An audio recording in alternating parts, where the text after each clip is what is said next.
Hi friends, భారత ప్రధాని నరేంద్ర మోదీ గారిని అష్టదిగ్బంధనం చేసి ఎలాగైనా సరే ఉక్కిరి బిక్కిరి చేసి ఆక్సిజన్ కూడా పీల్చుకోనటువంటి స్థితికి తీసుకొని వెళ్లి భారతీయ జనతా పార్టీని బాగా కార్నర్ చేసి అవసరమైతే భారతదేశంలో అల్లర్లు చెలరేగేలా చేసి మొత్తానికి మోదీ గారిని గద్దె దింపే ప్రయత్నాలలో బయట ఉన్న శక్తులు, లోపల ఉన్న శక్తులు ఇవన్నీ కూడా విస్తృతంగా పనిచేస్తున్నాయి అని చెప్పడానికి మరో ఉదాహరణ ప్రస్తుతం లేటెస్ట్ గా ప్రారంభమయ్యింది. హర్యానా, పంజాబ్ ఈ రెండు రాష్ట్రాలను దాదాపు డివైడ్ చేసేటటువంటి ఒక సరిహద్దు ప్రాంతం ఉంటుందండి. దాన్ని శంభు అని చెప్పి పిలుస్తారు. అక్కడ ఉన్నటువంటి బ్యారికేడ్స్ ను హర్యానా ప్రభుత్వము తొలగించేసింది. మొన్నటి వరకు బ్యారికేడ్స్ ఉండేవి. ఇక మరోసారి రైతులు ఢిల్లీకి వచ్చి ర్యాలీ చేపట్టడం కోసం సిద్ధమవుతూ ఉన్నారు. ఢిల్లీలో ఉన్నటువంటి జంతర్ మంతర్ ప్రాంతంలో గాని లేదా రామ్లీలా మైదానంలో కానీ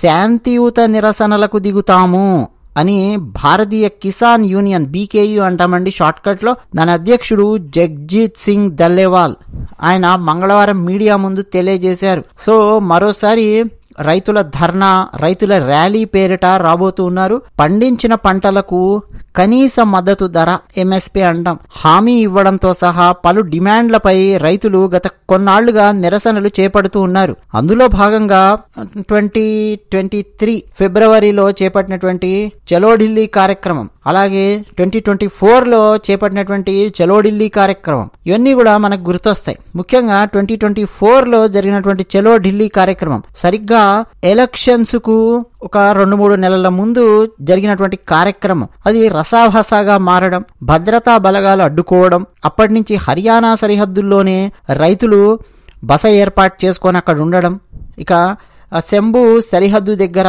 అధికారులు బ్యారికేడ్స్ పెట్టి రోడ్లు మూసేసి రాకపోకలను నిలిపివేయడము. ఈ నేపథ్యంలో పంజాబ్ హర్యానా సరిహద్దుల్లో ఏర్పాటు చేసిన బ్యారికేడ్లను తొలగించాలని చెప్పి పంజాబ్, హర్యానా హైకోర్టు ఈ మధ్య కాలంలో రాష్ట్ర ప్రభుత్వానికి ఆదేశాలు ఇచ్చింది. ప్రయాణికుల రాకపోకలకు ఇబ్బంది కలిగించొద్దు అని చెప్పింది. అయితే శాంతి భద్రతల పరిస్థితి ఇలా ఉంది అని చెప్పి హర్యానా ప్రభుత్వము సుప్రీంకోర్టును ఆశ్రయించింది. అయితే ఈసారి రైతులను అడ్డుకుంటే, రహదారులపై బ్యారికేడ్లు ఏర్పాటు చేస్తే హర్యానా ప్రభుత్వమే బాధ్యత వహించాల్సి ఉంటుంది అని మరోపక్క జగ్జీత్ సింగ్ దల్లేవాల్ దాదాపు వార్నింగ్ ఇస్తున్న పరిస్థితి. రైతుల నిరసనల మీద గత మార్చిలో అరెస్ట్ చేసిన నవదీప్ సింగ్ కు సంఘీభావంగా బుధవారం నాడు శాంతియుత నిరసన తెలియజేస్తాము అని అయితే చెప్తున్నారు. సో ఫిబ్రవరిలో రైతులు, భద్రతా బలగాలకు మధ్య తలెత్తినటువంటి ఘర్షణల్లో బటిండాకు చెందిన 21 ఏళ్ల రైతు శుభ్కరణ్ సింగ్ పంజాబ్ హర్యానా సరిహద్దుల్లో ఖనౌరి దగ్గర ప్రాణాలు కోల్పోయిన విషయాన్ని కూడా వీళ్ళు ఉటంకిస్తూ ఉన్నారు. సో శాంతియుత నిరసన ఇవన్నీ చెప్తూ ఉన్నారు, కానీ మొత్తానికి రైతులు వచ్చి ధర్నా చేస్తానంటే అందులో తప్పేం లేదండి. రైతులు నిరసన తెలియజేస్తాను అంటే తప్పేం లేదు. పండించిన పంటకు కనీస మద్దతు ధర కావాలి అని చెప్పి ధర్నాలు, నిరసనలు తెలియజేసే హక్కు ఖచ్చితంగా రైతుకుంది, డెఫినెట్ గా చేయొచ్చు. కానీ మీరు బాగా గమనించండి, భారతదేశంలోని వేరే ఏ ప్రాంతాలలో లేనటువంటి సమస్య పంజాబ్లోనే మీకు కనిపిస్తుంది. మీరు బాగా గమనించండి. రైతు చట్టాలు తీసుకొచ్చినప్పుడు కూడా మిగతా భారతదేశంలో ఉన్నటువంటి చాలా ప్రాంతాలలో ఉన్నటువంటి రైతులకు కానీ, ఆఖరకు భారతీయ జనతా పార్టీని వ్యతిరేకించే వివిధ రాష్ట్ర ప్రభుత్వాలకు కానీ అర్థమయ్యింది రైతు చట్టాల వల్ల ఎన్ని లాభాలున్నాయో. ఆంధ్రప్రదేశ్లో పంట పండించుకునే రైతు తన పంటకు తాను పండించినటువంటి ధాన్యానికి అక్కడెక్కడో పశ్చిమ బెంగాల్లో ఎక్కువ ధర దొరుకుతుంది అని ఆన్లైన్లో పెట్టుకోవచ్చు. త్రూ గవర్నమెంట్ వెబ్సైట్స్ ఉంటాయి, చక్కగా పశ్చిమ బెంగాల్లో అమ్ముకోవచ్చు. లేదా తెలంగాణలో పండించినటువంటి పంట ఒకటి ఉంటుంది, ఆ రైతుకు అక్కడెక్కడో మహారాష్ట్రలో లేకపోతే కేరళలో లేకపోతే ఇంకెక్కడో భారతదేశంలో బాగా డబ్బులు ఎక్కువగా వస్తూ ఉన్నాయి ఈ పంటను అక్కడ అమ్మితే అనుకుంటే అక్కడ డైరెక్ట్ గా అమ్ముకోవచ్చు. అటువంటి చట్టాలను చేసి పెట్టారు నరేంద్ర మోదీ గారు. భారతదేశంలో ఉన్నటువంటి ఏ రైతు భారతదేశంలో ఎక్కడైనా సరే తన పంటను అమ్ముకోగలిగేంతటి ఒక బ్రిడ్జ్ వేసే ప్రయత్నం చేశారు. కానీ దాన్ని మార్కెట్ శక్తులు అడ్డుకున్నాయి. ఎక్కువగా రైతుల ఉద్యమాలు, నిరసనలు అవన్నీ తెలియజేసినటువంటి వాళ్ళు అసలు రైతుల కంటే మార్కెట్ శక్తులు ఎక్కువగా ఉన్నాయి. ఎందుకంటే భారతదేశంలో అత్యధిక మార్కెట్ యార్డులు ఉన్నటువంటిది, అత్యధికంగా మార్కెట్ శక్తులు ఉన్నటువంటిది పంజాబే. అంటే ధాన్యాన్ని కొనుగోలు చేయడం, వాళ్ళు వాళ్ళకు కావాల్సిన చోట వాళ్ళు అమ్ముకొని డబ్బు సొమ్ము చేసుకునేటటువంటి ఈ దళారీ వ్యవస్థ ఎక్కువగా పంజాబ్ లో ఉంది. ఆ దళారీ వ్యవస్థ చేతుల్లోనే ఎక్కువగా డబ్బులుంటాయి, కాస్ట్లీ కార్లలో తిరుగుతుంటారు, పెద్ద పెద్ద భవనాలు ఉంటాయి. ఇప్పుడు ఏమైంది, నరేంద్ర మోదీ గారు చేసినటువంటి పని వల్ల ఆ దళారుల పొట్టగొట్టినట్టు అయ్యింది. సో దళారులందరూ ఏం చేశారంటే రైతులను బాగా రెచ్చగొట్టి బాగా మనీ పెట్టి, ఈవెన్ విదేశాల నుంచి కూడా డబ్బులు వచ్చినట్టు మనం రకరకాల వార్తలలో చదివాం. ముఖ్యంగా పంజాబ్కు సంబంధించిన రైతుల పరిస్థితి చెప్తున్నాను. వాళ్ళని రెచ్చగొట్టి ఉద్యమాలలోకి దింపారు. ఇప్పుడు ఏం జరిగిందో మీరు గమనించండి. పంజాబ్లో మీరు అసలు చూడండి, మొన్న కూడా భారతీయ జనతా పార్టీకి ఎన్ని ఓట్లు వేశారండి? బీజేపీకి ఏమో ఓట్లు ఇయ్యరు. యుద్ధం చేస్తాం మేము బీజేపీతో, మోదీతో యుద్ధం చేస్తాం, మాకు అవి కావాలి, కనీస మద్దతు ధర కావాలి, ఇది కావాలి, అది కావాలి, అన్ని మాట్లాడుతుంటారు. భారతీయ జనతా పార్టీ కోటేసేది లేదు, మోదీ గారికి మద్దతుగా ఉండేది లేదు. అవన్నీ పక్కన పెట్టేయండి. మరో పక్క రకరకాల విదేశీ శక్తులు ఉన్నాయండి. భారతదేశాన్ని ముక్కలు చెయ్యాలి అనేటటువంటి శక్తులు ఉన్నాయి. భారతదేశం నుంచి పంజాబ్ను విడగొట్టాలి, ప్రత్యేక దేశంగా చెయ్యాలి అనే భయంకరమైన శక్తులు, భారతదేశాన్ని ముక్కలు చేయాలి అని చెప్పి ఆలోచించే శక్తులు, ఇవన్నీ రకరకాల విదేశాలలో ఉండి వాళ్ళు ఫండింగ్ చేస్తూ ఉండడం.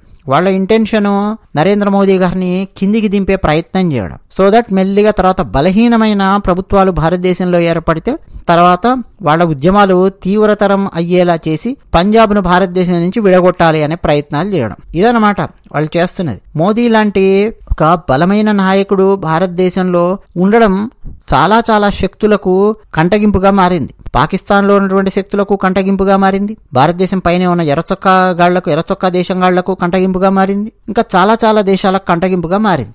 పైగా భారతదేశము రష్యా మిత్రత్వాన్ని అలాగే కొనసాగిస్తూ మరోపక్క పాశ్చాత్య దేశాలతో మిత్రత్వాన్ని కొనసాగించే వ్యూహాత్మకమైన భాగస్వామ్యాన్ని ఏర్పాటు చేస్తూ మోదీ గారు ముందుకెళ్తున్నారు. కానీ రష్యాని ఏకాకిని చేయాలి అనే పాశ్చాత్య దేశాల ప్రయత్నంలో కూడా మోదీ లాంటి వ్యక్తిని కిందికి దింపితే బలహీనమైన ప్రభుత్వాలు, బలహీనమైన పప్పులను మెమ్మే బెబ్బేగాళ్ళని తీసుకొచ్చి కూర్చోబెడితే మనకు కావాల్సినట్టు మనం ఆడించుకోవచ్చు కదా అనేటువంటి ఆలోచనలు కూడా కొన్ని దేశాలలో ఉన్నటువంటి ప్రభుత్వాలకు ఉండొచ్చు, వాళ్ళ వెనక ఉండే క్యాపిటలిస్టులకు ఉండొచ్చు.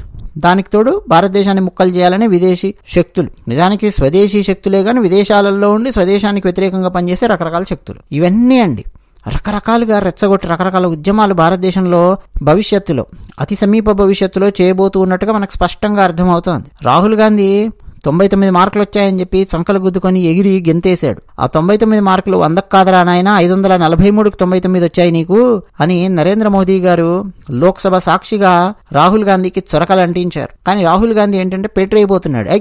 మనకు 99 వచ్చాయి, బీజేపీకి పూర్తి మెజారిటీ రాలేదు కాబట్టి ఎలాగైనా సరే వీళ్ళని బాగా బలహీనం చేసి ఉక్కిరి బిక్కిరి అయ్యేలా చేసి రకరకాల ఉద్యమాలు నిర్మించి రకరకాల గొడవలు పెట్టి భారతదేశంలో పబ్బం గడుపుకొని ఎలాగైనా సరే ప్రధానమంత్రి సీట్ ఎక్కాలి, ఈ లక్ష్యంతో పనిచేస్తున్నారనేది స్పష్టమవుతుంది. దేశం ఏమైపోయినా పర్వాలేదు అన్న కోణంలో ప్రతిపక్షంలో ఉండే కొంతమంది నాయకులు కూడా ఆలోచించడం దురదృష్టకరం. అదండి జరుగుతోంది. మరి ఈ నిరసన ఒకరోజు నిరసనతో ఆగుతుందా, లేదు ఈ నిరసన పేరిట ఢిల్లీలోకి ఇంకేమైనా సరే రైతుల రూపంలో మరికొన్ని శక్తులు ఏమన్నా ప్రవేశిస్తాయా, ఏం జరుగుతుందనేది వేచి చూద్దాం.